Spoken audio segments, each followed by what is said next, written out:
दादा काय नाव आहे, कुठून आलेला आहे? सर माझं नाव मनीष भांबरे, मी आलेलो शिरपूरवरून.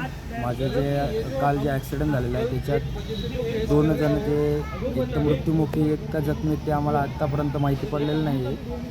इथलं जे सरकार आहे ते पण लक्ष देत नाही आणि महाराष्ट्राचं जे सरकार आहे ते तर अजिबात आमचं लक्ष देत नाही. महामंडळ जे जामनेर महामंडळ आहे तिथून एकही अधिकारी इथपर्यंत आलेला नाही आहे आमच्यापर्यंत की मदत करू का काय करू.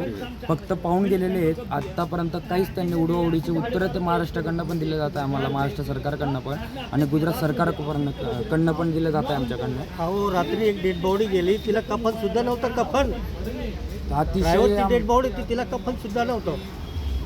अतिशय घाण परिस्थितीने आम्हाला ट्रीट केलं जातं रे.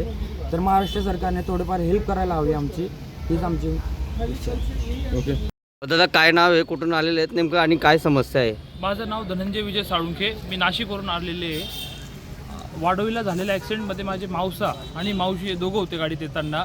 त्यांचा आत्तापर्यंत आम्हाला त्यांची बॉडी आहे ते मृत झालेले आहे की ते जखमी आहे याची पूर्ण इन्फॉर्मेशन भेटत नाही आहे.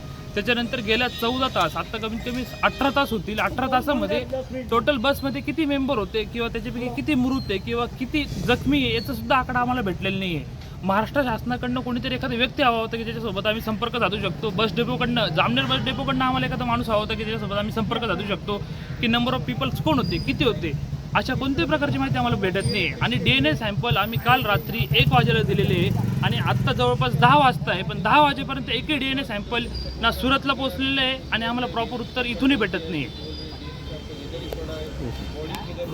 आपलं कुठून आले, नेमकं काय समस्या आहे, काय अडचणी येत आहे तिथं? आम्ही शिरपूरहून आलो आहे. रात्री 1 वाजेपासून शिरपूरहून इथं आलेलो आहे. तर आम्हाला कुठल्याही प्रकारची मदत मिळत नाही आहे. माझं एक साडू आणि साली हे दोघं डेथ झालेले आहे. हे कन्फर्म तर झालेलंच आहे, पण ते अजूनपर्यंत आम्हाला डेड बॉडी पण पाहायला भेटली नाही. आणि इतकी वाईट परिस्थिती आहे. रात्री एक बॉडी गेली, ड्रायव्हरची बॉडी होती, त्या ड्रायव्हरच्या बॉडीला कफनसुद्धा नव्हता. कफन चादरमध्ये गुंडाळून त्याला घेऊन गेले. रात्री आम्ही स्वतः पाहिलं. एवढी वाईट बिकट परिस्थिती आहे. ते महाराष्ट्र शासनाने थोडं लक्ष द्यायला पाहिजे. काय महामंडळाचे काय अधिकारी वगैरे? कोणीच नव्हतं, फक्त ते ड्रायव्हर लोक होते, 2-4 लोक होते, त्यांनी तेच घेऊन गेले त्यांना. दादा काय नाव आहे आपलं, कुठून आलेले, नेमकं काय अडचणी आपल्याला? मग माझं नाव जितेंद्र मधुकर पाटील आहे. कालच्या जामनेर सुरत बसमध्ये माझे सख्खे बहीण आणि पाहुणे बसलेले होते.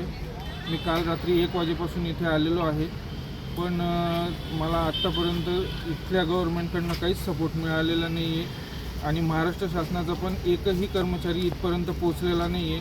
हॉस्पिटलला मी आता बारडोलीच्या सरकारी हॉस्पिटलमध्ये उभा आहे, पण तिथे सर्व उडवाउडीचे उत्तर दिले जात आहे. डेड बॉड्या आयडेंटिफाय करायला जाऊ दिलं जात नाही आहे. सांगण्यात येतं आहे की DNA सॅम्पल पाठवले. काही जण सांगतात DNA सॅम्पल पाठवले, काही जण म्हणतात DNA सॅम्पल इथेच आहे. पोलीस स्टेशनद्वारे, गुजरात पोलीसद्वारे सुद्धा कुठली एकही प्रकारची मदत मिळत नाही आहे आणि महाराष्ट्र शासन तर तपास घ्यायला सुद्धा तयार नाही आहे.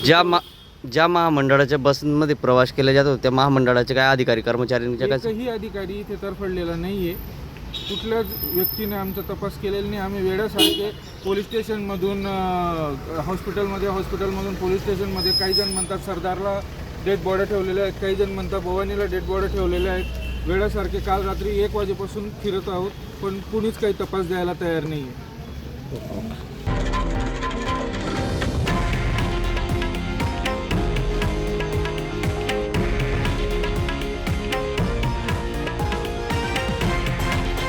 हे आहे देशातील नंबर 1 न्यूज नेटवर्क आणि आपण पाहत आहात TV9 मराठी, एकमेव.